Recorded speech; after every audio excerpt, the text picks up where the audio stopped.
Hello students, how are you? I hope you will be fine. आज का class kinds of adverbs जो previous class में आपको verb के बारे में एडवर्ब के बारे में जो उसका प्रीवियस क्लास में आपको बताया गया था, जिसमें आपको एडवर्ब का डेफिनेशंस विथ एग्जांपल आपको एक्सप्लेन किया गया था, जिसमें ये बताया गया था कि जो एडवर्ब हैं वे वर्ब को एक्सप्लेन करते हैं, वर्ब के बारे में वे क्वालिफाइड करते हैं। तो वर्ब को क्वालिफाइड जो करते हैं उसी को एडवर्ब बोला जाता है। जस्ट जैसे एडजेक्टिव होता है जो कि नाउन और प्रोनाउन को क्वालिफाइज करता है, वो एडजेक्टिव होता है, उसी तरह का आपका एडवर्ब होता है जो कि वर्ब को क्वालिफाइज करता है, जिसका प्रीवियस क्लास में मैंने डेफिनेशंस विथ एग्जांपल आपको एक्सप्लेन किया। आज आपका new class kinds of adverb का पार्ट 1 आज चलेगा, जिसमें आपका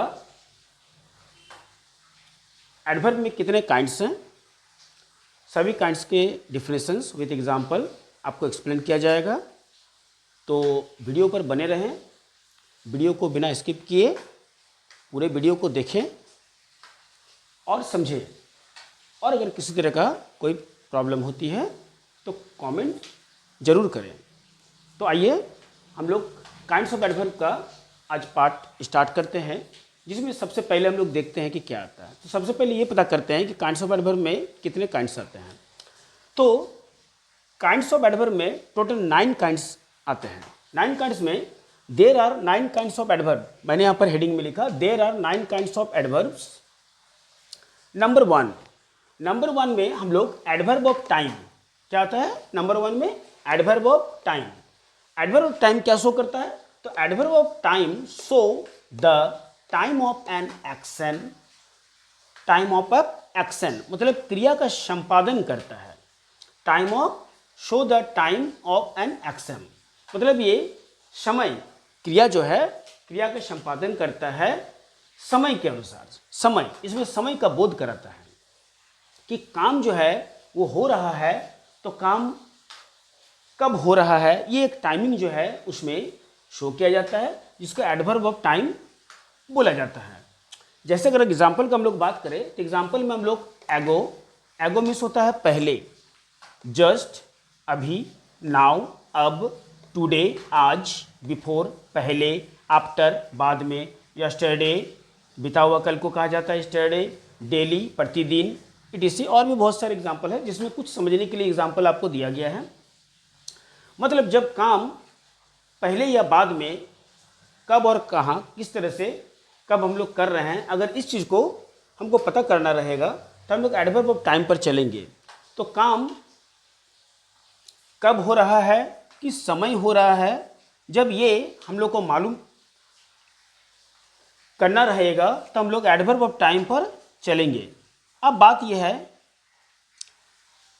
कि इसका एग्जाम्पल जो मैंने बताया, तो एग्जाम्पल का मैंने हिंदी में बताया कि एगो मीन्स पहले जैसे है।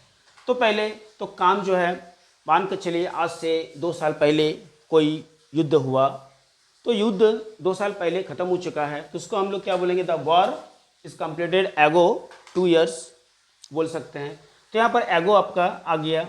जस्ट मिस अभी होता है कि Ram it a mango just now, ऐसा बोल सकते हैं just now.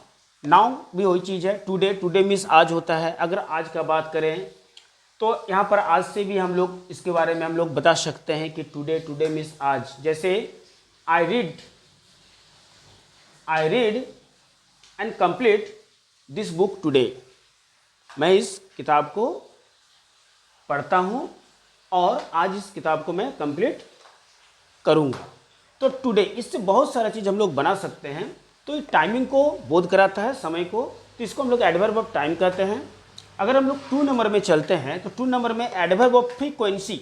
Adverb of frequency क्या होता है कि जो काम, जो क्रिया आपका हो रहा है वो कितनी बार हो रहा है, काम को कितना बार हो रहा है, इस चीज़ को बोध कराता है एडवर्ब ऑफ फ्रीक्वेंसी। एक बार हो रहा है, 2 बार हो रहा है, कितना बार हो रहा है ये। जैसे adverb of frequency show how often, how many times और how frequency an action take place. मतलब कि एडवर्ब ऑफ फ्रीक्वेंसी जो है काम को कितना बार कर रहा है, इस चीज़ को जब बोध किया जाता है उसमें एडवर्ब ऑफ फ्रीक्वेंसी हम लोग लगाते हैं। How often, how many times मतलब कितनी बार, हाउ मेनी टाइम्स कितनी बार, और हाउ फ्रीक्वेंसी मतलब किस तरह का काम का ढंग जो है वो बताने का प्रयास करता है। An action take place. जैसे एग्जाम्पल का बात करते हैं तो वंस लेते हैं। वंस मीन्स एक बार होता है, ट्वाइस मीन्स 2 बार, डेली प्रतिदिन, सेल्डम कभी, कभी कभी, अगेन फिर से, जिसको दोबारा भी कहते हैं, और ऑलवेज मीन्स हमेशा। तो देखिए इस एग्जाम्पल से आपको पता चल जाएगा कि काम जो है वो कितना। जैसे वंस का मतलब एक बार होता है, को जैसे I read this book once, I read this book once मतलब मैं इस किताब को एक बार पढ़ता हूँ। ट्वाइस मीन्स 2 बार होता है, 2 बार से हम लोग बना सकते हैं कि आई रीड दिस बुक ट्वाइस, ऐसे बोल सकते हैं कि मैं इस किताब को 2 बार पढ़ता हूँ। तो ये जो चीज़ है देखिएगा एग्जाम्पल, इससे आपको ये मालूम चल जाएगा कि काम जो है वो कितनी बार हो रहा है, इसका बोध एडवर्ब ऑफ फ्रीक्वेंसी से किया जाता है।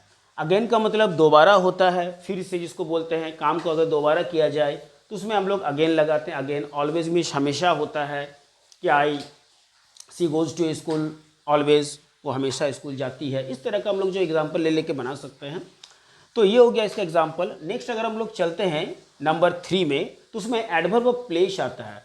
प्लेस बोलेंगे तो स्थान को प्रकट करता है, माने काम जो है वो कब हुआ, कहाँ हुआ, ये कहाँ का बात है कि किस जगह में ये काम कंप्लीट हो रहा है। जब इसका हम लोग बोध कराने का प्रयास करेंगे, कोशिश करेंगे, तो एडवर्ब ऑफ प्लेस को हम लोग शो करते हैं। जैसे adverb of place indicate, adverb of place indicate where, देखिए वेयर और एट व्हाट, वेयर और at what place an action is performed, मतलब ये काम कहाँ पर संपन्न हुआ, किस जगह में। कार्य, देखिए मैंने थोड़ा सा हिंदी लिखा है, कार्य कहाँ हुआ या होगा, कार्य कहाँ हुआ या तो होगा। जब इस तरह का बात होता है तो हम लोग उसमें एडवर्ब ऑफ प्लेस लगाते हैं कि काम जो है किस जगह में कंप्लीट होगा, संपन्न होगा जिसको बोलते हैं। इसीलिए एडवर्ब ऑफ प्लेस में adverb of place indicate, indicate means क्या होता है, दर्शाना, शो करना। वेयर और एट व्हाट, वेयर मीन्स क्या होता है, कहाँ होता है, और एट व्हाट का मतलब होता है व्हाट प्लेस, माने किस स्थान पर, इसका मतलब है। एन एक्शन, एन एक्शन मतलब कार्य को करना, इज परफॉर्म माने कंप्लीट करना। तो किस जगह में काम को कंप्लीट किया जाएगा उसको हम लोग एडवर्ब ऑफ प्लेस कहते हैं। अगर इस एग्जाम्पल का बात करते हैं तो एग्जाम्पल में फार आता है, far, up, here, down, below, there, etc, और भी एग्जाम्पल आते हैं लेकिन कुछ खास एग्जाम्पल हैं। तो यहाँ पर देखिएगा फार मिस होता है दूर में, मतलब यहाँ नहीं वो दूर में होगा। अप मिस होता है ऊपर, हेयर मिस यहाँ, डाउन मिस नीचे, बिलो मिस नीचे, देयर मिस वहाँ। तो देखिए इस तरह से, जैसे अगर हम लोग एग्जाम्पल हम लोग लेते हैं कि मैं कल वहाँ जाऊँगा, मैं कल वहाँ जाऊँगा, तो जाऊँगा जो बोलते हैं ये तो वर्ब हो गया, गो जिसको कहते हैं। तो जैसे I shall go there tomorrow, I shall go there tomorrow अगर हम लोग बोलते हैं तो देखिएगा इसमें से जो हम लोग आई शैल गो देयर जो बोल रहे हैं, गो के बाद देखिए देयर लगा रहे हैं, ये मेरा एडवर्ब है। देयर, देयर का मतलब वहाँ होता है कि मैं कल वहाँ जाऊँगा, तो आई शैल गो देयर टुमारो। तो उसमें देखिए हम लोग देयर लगा रहे हैं कि मैं जाऊँगा, तो कहाँ जाऊँगा, वहाँ जाऊँगा। तो ये आपका वहाँ जो बात कर रहे हैं, तो ये देखिए आपको प्लेस का शो कर रहा है कि ये कहाँ जा रहा है, कहाँ जा रहा है, तो वहाँ जा रहा है, तो ये वहाँ का कुछ नाम है। तो यहाँ पर फार है, अप है, हेयर है, डाउन है, बिलो है, बहुत तरह का। देखिए इसमें सिट डाउन हम लोग कभी कभी बोलते हैं, सिट डाउन। तो सिट डाउन क्या होता है, जिसमें बैठ जाओ, सिट डाउन मतलब क्या होता है, डाउन मीन्स होता है बैठना, सिट डाउन। सिट का मतलब जैसे पूरा का उसका अर्थ होता है सिट डाउन का, बैठ जाओ। तो देखिए जब हम लोग बैठते हैं तो हम लोग उस समय अपने बॉडी को जो है मूव करते हैं। बॉडी को मूव करके हम लोग क्या करते हैं, थोड़ा सा मोड़ते हैं। उसके बाद हम लोग कमर को मोड़ के थोड़ा सा बैठते हैं। तो सिट डाउन का हम लोग उसका पूरा उसका जो अर्थ है हम लोग निकालते हैं, सिट डाउन। तो उस समय देखिएगा सिट के साथ डाउन जरूर लग जाता है। तो डाउन का क्या हो गया, एडवर्ब हो गया, सिट डाउन, जो कि कहा जाता है एक ही साथ। इसके बाद तो काइंड्स ऑफ एडवर्ब में आज का जो आपका क्लास है जिसमें आपका 1 2 3 आपको बताया गया। अभी नेक्स्ट पार्ट आपका फिर आएगा जिसमें आपको 3 4 5 बताया जाएगा। उसके बाद फिर 6 7 8 इस तरह से 3 4 5 के बाद 6 7 8 और एक दिन 9 इस तरह से करके आपका पूरा पार्ट को कंप्लीट किया जाएगा। तो जो आपका आज का क्लास है आई होप आपको समझ में आया होगा। अगर किसी तरह का कोई प्रॉब्लम्स है तो ज़रूर कमेंट करें, बताएं। और आज का जो ये क्लास में 3 चीज़ जो आपको बताया गया पार्ट 1 का काइंड्स ऑफ एडवर्ब में, जिसमें adverb of time, adverb of frequency और एडवर्ब ऑफ प्लेस, तो इस तीनों जो काइंड्स है इसको आप जरूर बार बार इसको याद करें, विथ एग्जाम्पल इसको याद करें, बार बार रिपीट करें। बार बार रिपीट करने से आपको ये बहुत माइंड में बहुत ही जल्दी ये सेट हो जाएगा। वीडियो को कम से कम 2-3 बार ज़रूर देखें। एक बार देखने से वीडियो पूरी तरह से समझ में नहीं आएगा, 2-3 बार वीडियो को देखें और बिना स्किप किए देखें। पूरे वीडियो को बिना स्किप किए देखें तभी आपको समझ में आएगा। तो आज का क्लास आपका इतना ही। Be care, take care and bye.